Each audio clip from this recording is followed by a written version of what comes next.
प्रिय विद्यार्थियों, आइए देखते हैं उत्तर प्रदेश माध्यमिक शिक्षा परिषद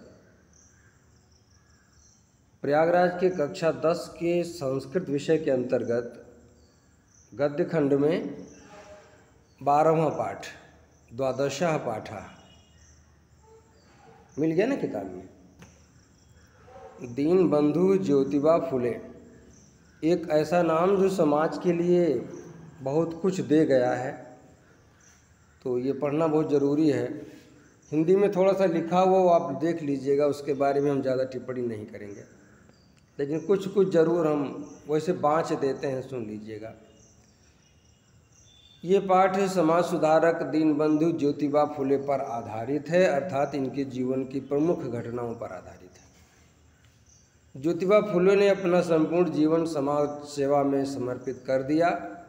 दलित उत्थान एवं स्त्री शिक्षा, ये मुख्य बात है।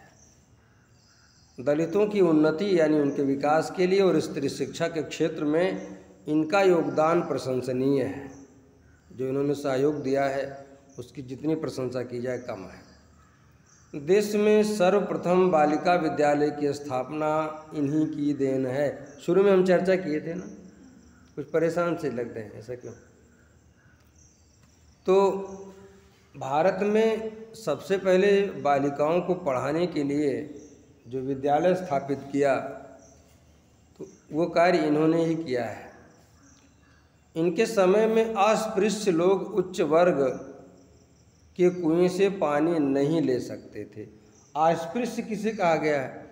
जिनको लोग अछूत या छोटी जाति का मानते हैं, उन्हें अछूत यानी अस्पृश्य कहा जाता था, और वो बड़े लोगों के कुएं से पानी नहीं ला सकते थे। आज तो काफ़ी सुधार हो गया, सब बगल में बैठ के खाते हैं, लेकिन एक समय था कि कुएं से पानी तक नहीं मिलता था और कई लोग प्यासे मर जाते थे। बहुत ही अजीब समाज था। मैं खुद आश्चर्य कर रहा हूँ। बहुत अच्छा हुआ कि उस समय हमारा जन्म नहीं हुआ था, हम अपने आप को धन्य समझते हैं। चलिएगा, इन्होंने नगर पालिका की सौजन्य से जगह जगह दलितों के लिए कुएं खुदवाए। नगर पालिका एक, जैसे अपने यहाँ ग्राम सभा होती है, ग्राम प्रधान होते हैं, वैसे वहाँ नगर पालिका शहरों में होती है, नगरीय क्षेत्र में होती है। तो वो भी एक जनता द्वारा चुना हुआ एक समूह है, तो ग्राम प्रधान का ही एक रूप मान लीजिए। उनसे मिल करके इन्होंने जगह जगह कुएं खुदवाए जिससे कि सबको पानी मिल सके। इन्होंने सत्य शोधक समाज की स्थापना की। ये बहुत मूल विषय है। आपके परीक्षा में एक एक नंबर का जो प्रश्न आता है बहुविकल्पीय, उसमें ये प्रश्न बहुत महत्व रखता है कि सत्य शोधक समाज की स्थापना किसने की थी। ठीक है ना? ये पॉइंट दिमाग में रखिएगा। अब इसका उच्चारण कर लीजिए, पढ़िएगा। ज्योतिराव गोविंदराव इत्याख्यस्य जन्म अप्रैल मासस्य, तुम भी बोलो, भले दूसरे क्लास के हो, उसमें कोई नुकसान नहीं होने वाला है। अप्रैल मासस्य एकादश दिनांके सप्तविंशति अधिक अष्टादश ख्रीष्टाब्दे 11 अप्रैल 1827 ये लिखा हुआ है, तो इसको ध्यान में रखिएगा। ये हिंदी है, उसी की जो ऊपर आप संस्कृत पढ़ें। आपकी सुविधा के लिए हमने बोला है, गिनती से संख्या कैसे निकालेंगे, जब हम लोग संस्कृत वाले अब पदों को तोड़ेंगे तो पता लग जाएगा। वो नियम आपको लगभग पता है।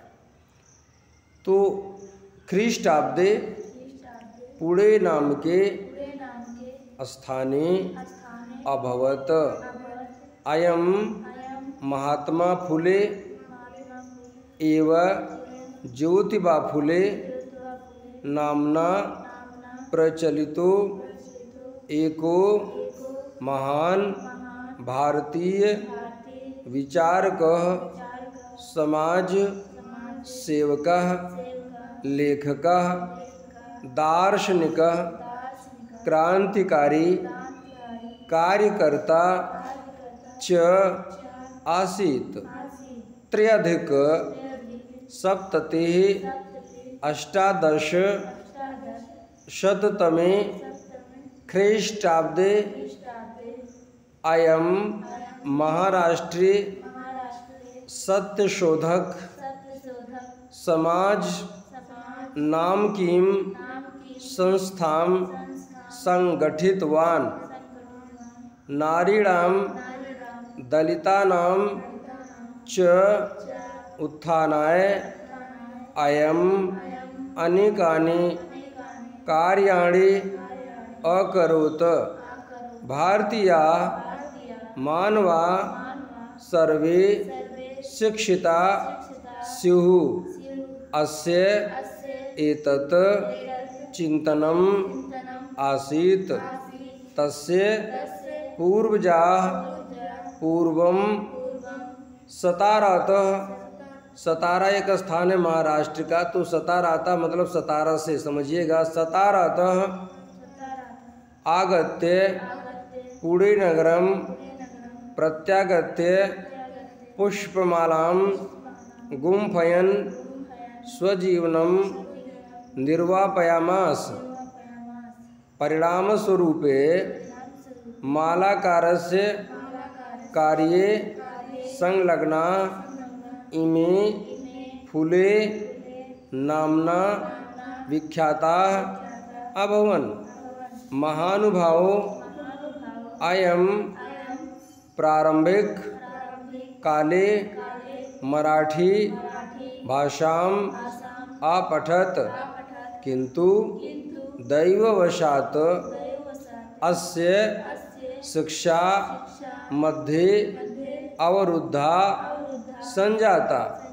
स पुनः पठितुं मनसि विचार्य 21 वर्षस्य अवस्थायाम् आङ्ग्लभाषायाः सप्तम्याः कक्षायाः शिक्षां पूरितवान्। 40 अधिक 18 शततमे ख्रीष्टाब्दे अस्य विवाहः सावित्री नाम्ना कन्यया साकम् अभवत्। अस्य भार्या अपि स्वयमपि एका प्रसिद्धा समाजसेविका संजाता। समाजस्य उन्नतये स्वभार्यया सह मिलित्वा अयं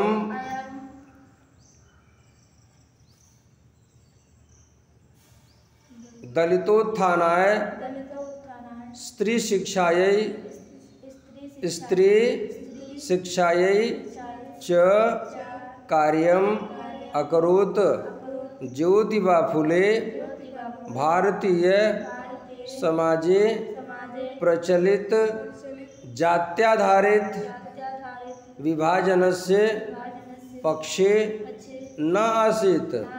सः वैधव्य युक्तानां नारीणाम् एव अपराणां नारीणां कृते महत्वपूर्णं कार्यं कृतवान्।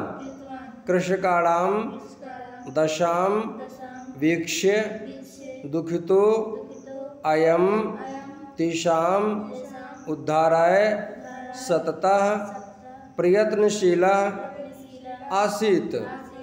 स्त्रीणाम् असफलतायाः कारणं तेषाम् अशिक्षैव विद्यते इति विचार्य सः 48 अधिक 18 ख्रीष्टाब्दे 1838 ईस्वी में एकः विद्यालयः संचालितवान्।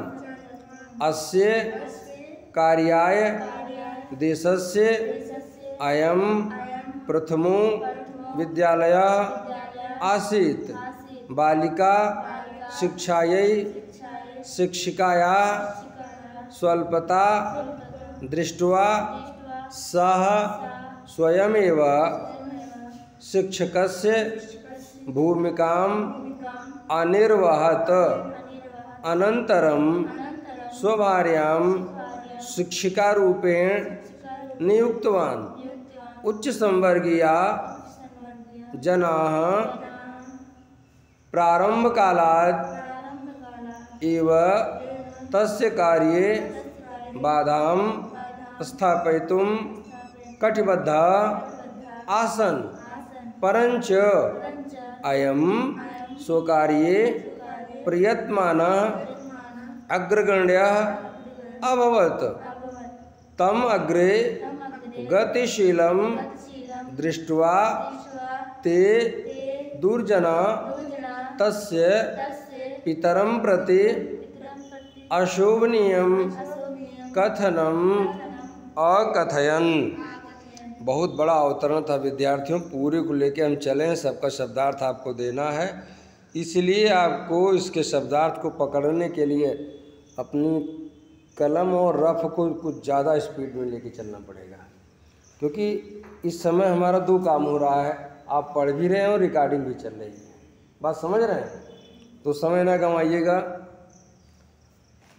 ज्योतिराव गोविंद राव, देखिए यही एक नाम जो है ये इन्हीं का दोनों नाम है, इनका पूरा नाम है, परीक्षा में पूछा जा सकता है पूरा नाम क्या है। तो ज्योतिराव गोविंद राव इत्याख्यस्य, इस नाम वाले अस्य जन्म, बाकी आप चैनल से जाके नोट कीजिएगा, आप सुनते रहिए। इत्याख्यस्य, इस नाम वाले, इनका जन्म अप्रैल मासस्य, अप्रैल महीने की 11 दिनांके 11 तारीख में सप्तविंशत्यधिक-अष्टादश ख्रीष्टाब्दे, सप्तविंशति धन अधिक 27 ज़्यादा होगा किससे, अष्टादश 1800, तो 1827 में ये आपकी गिनती बैठेगी ख्रीष्टाब्दे ईस्वी वर्ष में। अब इसके पहले एकादश को 11 और अप्रैल को अप्रैल तो आप जानते ही हैं, तो 11 अप्रैल 1827 ईस्वी में पुणे नाम के, पुणे नामक स्थानीय स्थान पर अभवत हुआ। अयम महात्मा फुले, ये महात्मा फुले, इनको फुले काहे कहा गया है, क्योंकि माली थे, फूलों का काम करते थे, इसीलिए इनको फुले कहा गया है। फूल का काम करना, माला बनाना, फूल पहुंचाना, फूल भी अच्छा बिजनेस है, बहुत अच्छा। एक प्रकार से खेती में सबसे लाभदायक खेती मानी जाती है, तो बहुत सी जगह फूलों की अच्छी खेती होती है और साथ में बहुत बढ़िया वातावरण भी मिलता है अगर फूलों की खेती की जाए। तो ज़्यादा चर्चा नहीं कर पाएंगे, समय की कमी है। अयम महात्मा, ये महात्मा फुले एव ही ज्योतिबा फुले नामना, ज्योतिबा फुले नाम से प्रचलित एक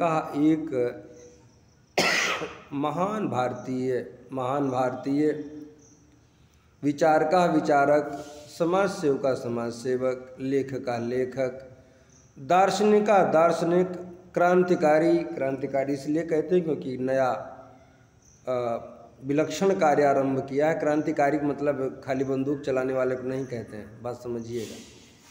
क्रांतिकारी कार्यकर्ता आसित थे।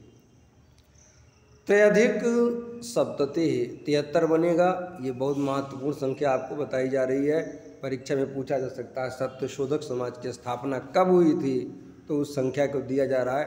73 ज़्यादा होगा, अष्टादश शततम में 1800 में, अब जोड़ के आप बना सकते हैं, बने की संख्या 1800 ख्रीष्टाब्दे 73वें ईस्वी वर्ष में। बात समझे ना? 1873वें ईस्वी वर्ष में। अयम, इन्होंने महाराष्ट्र में सत्यशोधक समाज, ये नाम है उनकी संस्था का, नामकीम नाम वाली संस्था की संगठितवान स्थापना किया, संगठन बनाया है। नारीणाम नारियों के, दलिता नामचा और दलितों के यानी कि पिछड़े वर्ग के, अति समाज के अत्यंत निचले वर्ग के व्यक्तियों के उत्थानाय उन्नति के लिए अयम इन्होंने अनेकानि अनेक कार्याणि कार्यों को अकरोत किया। व्याकरण की बातों को हम बाद में देखेंगे, अभी आप शब्दार्थ के साथ चलिएगा। भारतीय मानवा भारतीय मनुष्य सर्वे सभी लोग शिक्षिता शिक्षित स्युः होने चाहिए। इति यह अस्य इनका एतत् यह चिंतनम चिंतन आसीत, इनका यह विचार था कि भारत के सभी लोगों को शिक्षित होना चाहिए। तस्य पूर्वजाः उनके पूर्वज पूर्वम पूर्वी सताराता, सतारा से जो महाराष्ट्र का एक स्थान है सतारा, सतारा नामक मतलब उस स्थान से जगह से पुणे नगरम, पुणे नगर को जिसको आज लोग पूना कहते हैं, प्रत्यागत्य आ करके पुष्पमालाम फूलों की माला को गुम्फयन बनाते हुए स्वजीवनम अपना जीवन निर्वाह पयामास व्यतीत कर रहे थे, अर्थात वहाँ से आके यहाँ बसे थे, फूलों का कार्य करते थे। परिणाम स्वरूप मालाकार से कार्य, मालाकार यानी कि माला बनाने के माली के कार्य में संलग्ना लगे हुए होने के कारण इनमें ये सभी लोग फूले, ये नाम है उपनाम है, इनकी प्रसिद्धि का एक नाम है। फूले इस नामना नाम से विख्यात अभवन हो गए। महानुभावः अयम, ये महानुभाव प्रारंभिक काले अर्थात इस महापुरुष ने आरंभिक समय में मराठी भाषाम अपठत, मराठी भाषा पढ़ा जो वहाँ पर बोली जाती है मराठी, समझ रहे हैं। मराठी की शुद्ध हिंदी क्या होगी? महाराष्ट्री, समझिएगा। वो तद्भव तत्सम है, मराठी तत्सम शब्द है, महाराष्ट्री क्या है? वो मराठी जो है तद्भव शब्द है और महाराष्ट्री क्या है? तत्सम, समझिएगा, महाराष्ट्र से संबंधित। चलिए आगे। तो इस महानुभाव ने प्रारंभिक काल में मराठी भाषा को पढ़ा, किंतु परंतु दैववशात, दुर्भाग्यवश यानी कि दैव की इच्छा अनुसार अस्त शिक्षा इनकी पढ़ाई मध्य बीच में ही अवरुद्धा संजाता, अवरुद्ध हो गई अर्थात रुक गई। तमाम समस्याएं आती थी, पहले लोग स्कूल में नहीं पढ़ पाते थे, खाने के लिए जब ठीक से नहीं रहता था तो पढ़ना कहाँ से संभव था, इसलिए बहुत कठिन परिस्थितियाँ रही होंगी। हम लोग बड़े नसीब वाले हैं, 2024 में बतिया रहे हैं।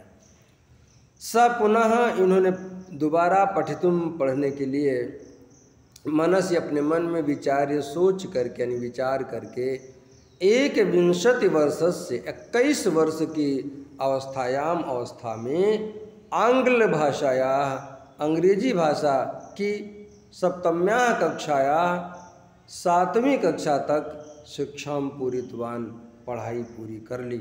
उस समय 7वीं के अंग्रेजी पढ़ लेना 7वीं कक्षा तक बहुत ज़्यादा हुआ करता था, क्योंकि आपको बताते चले वो मीडियम पहले जो था वो अंग्रेजी मीडियम ही था और ईमानदारी का था। आज का इंग्लिश मीडियम नहीं, आज का तो बहुत दिखावापन है। हाई स्कूल पढ़ने के बाद लोग बड़ी बड़ी नौकरियों में चुने जाते थे, वो अलग चीज़ें हैं। आगे बढ़ते हैं, समय की कमी है। 44 अधिक 40 ज़्यादा होगा, 12 शततमे 18 शततमे, ये 1800 में 1800 में 40 से अधिक करेंगे तो 1840 की संख्या प्राप्त होगी। तो 1840 में ख्रीष्टाब्दे ईस्वी वर्ष में अस्य विवाह, इनका विवाह सावित्री नाम वाली कन्या साकम, कन्या के साथ अभवत हुआ। आपको यहाँ एक खास बात बता दी, जो नामनाह लिखा हुआ है ये संस्कृत की दृष्टि से अशुद्ध शब्द है। यहाँ पर ये दोनों विसर्ग गायब रहना चाहिए, नामना होना चाहिए, समझ गए ना। ये विसर्ग मिसप्रिंट लग गया है क्योंकि तृतीया का पद है, कन्या बाद में तृतीया में लगा हुआ है। तो सावित्री नामक कन्या के साकम साथ में अभवत हुआ। अस्य भार्या अपि इनकी पत्नी भी स्वयं भी एका एक प्रसिद्ध समाज सेविका संजाता हो गई, क्योंकि जैसा स्वभाव इनका था वैसे उनके ऊपर असर पड़ा, वो भी समाज सेवा करने लगी। समाजस्य उन्नते, समाज की उन्नति के लिए, दो पद हैं, समाजस्य धन उन्नते, समाज की उन्नति के लिए स्वभार्यया सह अपनी पत्नी के साथ मिलित्वा मिल करके अयम इन्होंने दलित उत्थानाय, दलितों की उत्थान के लिए, स्त्री शिक्षायै और स्त्रियों की शिक्षा के लिए कार्य अकरोत किया। ज्योतिबा फुले भारतीय समाज में प्रचलित चलने वाली जाति आधारित विभाजनम, जाति पर आधारित विभाजन के पक्ष में न आसीत। हमारे देश में जो जाति पर आधारित विभाजन हुआ है कि ये फला जात के, फला जात के छोटे हैं, बड़ी जात के हैं, छोटी जात के हैं, ये इनके पक्ष में नहीं थे। वास्तव में ये जातिवाद मतलब जाति से ही नफरत रखते थे। तो निश्चित रूप में तब क्या चाहते रहे होंगे, तो बस एक ही जाति होनी चाहिए, वो भी भारतीय होनी चाहिए, हिंदुस्तानी, बाकी कुछ नहीं। चलिए अब आगे पढ़ते हैं। सह वैधव्य युक्ता नाम, उन्होंने विधवा स्त्रियों, वैधव्य का मतलब है जिसका श्रृंगार लुट गया हो, मतलब जो विधवा हो गई हो। वैधव्य युक्ता नाम, विधवापन से युक्त अर्थात विधवा नारीणाम, नारियों एवं इसी प्रकार अपराणाम नारीणाम, दूसरी नारियों के कृत्य के लिए महत्वपूर्ण कार्य कृतमान किया। हर प्रकार की स्त्रियों के लिए इन्होंने महत्वपूर्ण कार्य किए हैं, वो चाहे विधवा हो चाहे सधवा हो। सधवा विधवा समझ रहे हैं, दूसरे का विलोम है। कृषकाणाम दशाम वीक्षे, किसानों की दशा को देख करके दुखिता दुखी अयम, इन्होंने तेषाम उद्धाराय, उनके उद्धार के लिए अर्थात उनके विकास के लिए सतत प्रयत्नशीला आसीत, निरंतर प्रयत्न किया अर्थात उन निरंतर प्रयत्नशील रहे। स्त्रीणाम, स्त्रियों की, नारियों की असफलता का अर्थात उनकी दयनीय दशा का कारण, मूल कारण तेषाम, उनकी अशिक्षा एवं अशिक्षा ही है, विद्यते है, अशिक्षा एवं अशिक्षा ही विद्यते है। इति विचार्य, ऐसा विचार करके सह उन्होंने 8 48 बढ़ाना पड़ेगा।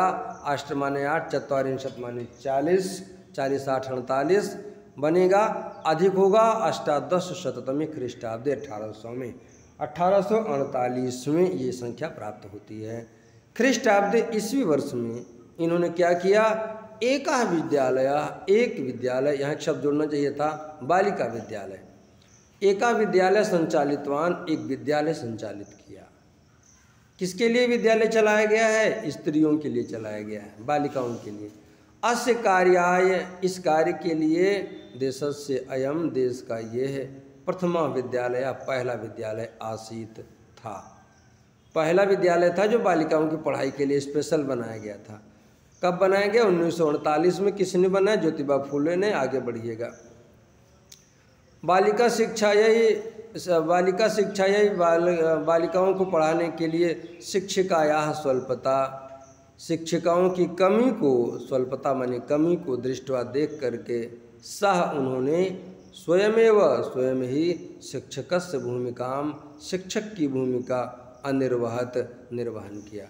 क्योंकि महिला शिक्षिकाओं की कमी थी, महिला टीचर नहीं मिल पा रही थी, तो बोले कि तब तक हम ही पढ़ाते हैं। और फिर उनकी पत्नी ने भी पढ़ाया। आगे बढ़ते हैं, कहानी आपके समझ में आएगी।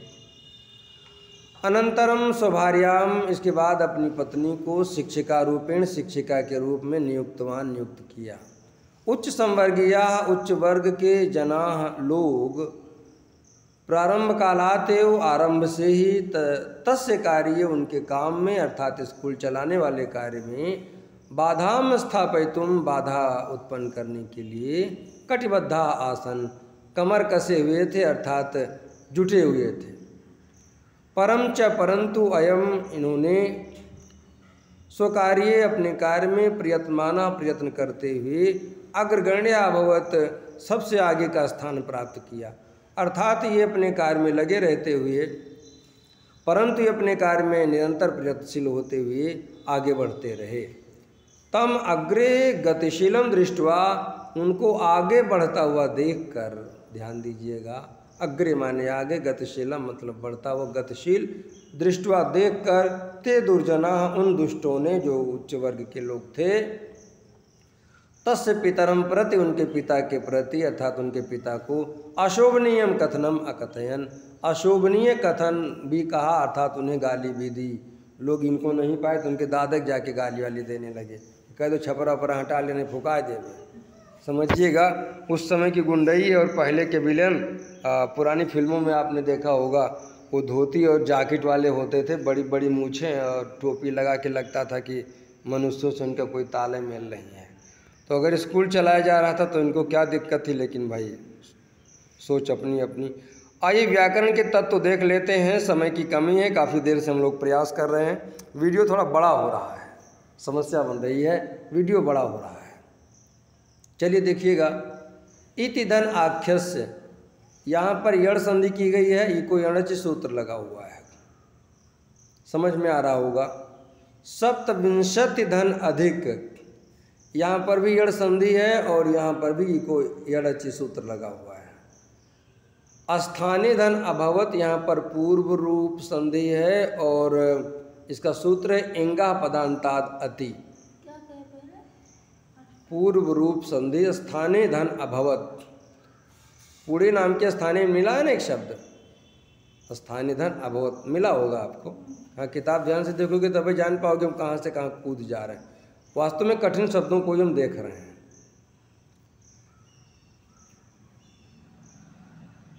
एक बड़ा सा शब्द आपके सामने आ रहा है, दलिता नाम धनच, दलिता नाम धनच, यहाँ पर रूप संधि है और अनुस्वारस यही परसवर्ण, हाँ परसवर्ण संधि है, सूत्र लगेगा अनुसारस यही परसवर्ण। चा धन उत्थानाय, च धन उत्थानाय गुण संधि की गई है, आद गुण सूत्र लगेगा। अयम धन अनेकानि, ये अलग पद है। अब पूरे का अलग अलग विच्छेद समझ लो। दलिता नाम धन च धन उत्थानाय धन अयम धन अनेकानि, इतने शब्द हैं। कार्याणि धन अकरोत, कार्याणि धन अकरोत, यण संधि लगी है, इको यणचि। चिंतनम धन आसीत, अब जहाँ मिलेगा आप इसमें देखते रहिएगा हम कहाँ पर चल रहे हैं, यह पता लगाना आपका काम है। मध्य धन अवरुद्धा, यहाँ पर भी वही संधि है जिसको पूर्व रूप नाम हमने दिया था, सूत्र था इंगा पदांतात अति, याद है लगभग। वर्षस्य धन अवस्थायाम, यहाँ पर दीर्घ स्वर संधि है, सूत्र लगेगा अक सवर्णे दीर्घा। भार्या धन, आप यहाँ पर भी दीर्घ संधि है, सूत्र की चर्चा नहीं कर रहे हैं। समाजस्य धन उन्नतये, ये शब्द है समाजस्य धन उन्नतये, गुण संधि लगी हुई है, सूत्र होगा आद गुड़ा। दलित धन उत्थानाय, यहाँ पर भी गुण संधि है, सूत्र वही है। मिलित्वा धन अयम में दीर्घ संधि है। आगे बढ़ते हैं। प्रचलित धन जाति धन आधारित, संधि पर विचार करना, जाति धन आधारित, यण संधि जात्याधारित शब्द बन रहा है, इको यणच सूत्र लगा है। आगे शब्द है तेषाम धन अशिक्षा धन एव, अशिक्षा धन एव को ध्यान में रखिएगा, वृद्धि संधि लग रही है, अशिक्षा धन एव, तो वृद्धि रेच सूत्र है, अशिक्षयु बना है। अगला शब्द है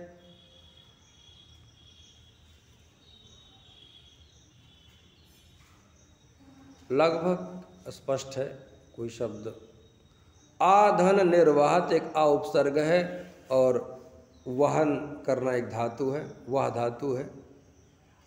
तो अब मुझे संधित पद इधर नहीं मिल पा रहे हैं, ठीक है। तो आज यहीं तक, कोई दिक्कत होगी, कोई समस्या आती है तो उससे आप अवगत कराइएगा। विद्यार्थियों आज यहीं तक। काफ़ी मेहनत की आप लोगों ने, वीडियो काफ़ी लंबा हुआ।